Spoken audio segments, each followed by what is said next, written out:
இயேசுவின் காலங்களில் இயேசு என்ன பேசினாருன்னா கிருபையை தான் பேசினார், வேற எதையும் பேசலை. 3 வருஷமாக திரும்ப திரும்ப திரும்ப பேசுகிறாரு. எப்படிப்பட்ட ஆள் வந்தாலும் அவனை மன்னிச்சு தான் அனுப்பி விடுறாரு. எப்படிப்பட்ட ஆள் வந்தாலும் அவனை தன் சிநேகிதன் என்று சொல்லுகிற அளவுக்கு அவனோட பழகி அவனோடையே இருந்து, இன்னும் சொல்லப்போனால் இயேசுவை சிலுவையில் அரைஞ்சதுக்கு காரணமே எல்லாரையும் மன்னிக்கிறார்ன்றதுக்காகத்தான். பாவங்களை மன்னிக்கிறதுக்கு உனக்கு யார் அதிகாரம் கொடுத்தான்னு கேட்குறாங்க பாருங்க. அவர் கிருபையை அறியாமல் பிசாசானவனுடைய கண்களை மறைச்சி வச்சதுனால தான் அவரையே துன்பப்படுத்தினாங்க. சிலுவையில் தொங்கும்போது கூட மன்னியுங்கள் தான் சொல்கிறாரு. பிதாவே இவர்களுக்கு மன்னியும், தாங்கள் செய்கிறது இன்னதென்று அறியாதிருக்கிறார்கள். அப்போ அங்கே கூட என்ன விளங்குதுன்னா கிருபை தான் விளங்குது. ஏன்னா அவரிடத்துல திரளான மீட்பு உண்டு. எத்தனை பேர் ஆமென் சொல்கிறீங்க?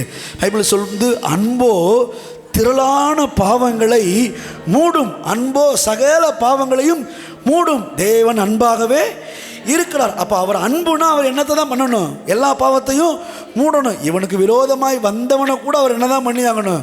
மூடணும். அப்படி தான் சிலுவையில் மூடினார். அப்படி இவர்களை மன்னியும் என்று சொல்லும்போது கூட இவங்களுக்கு மனசாட்சி குத்தலை பாருங்க. உணர்வு வரல, ஒரு மாற்றம் வரல. அந்த அளவுக்கு பிசாசானவன் அவர்களுடைய கண்களை குருடாக்கி வைத்திருந்தான் என்று வேதத்தில் வாசிக்கிறோம்.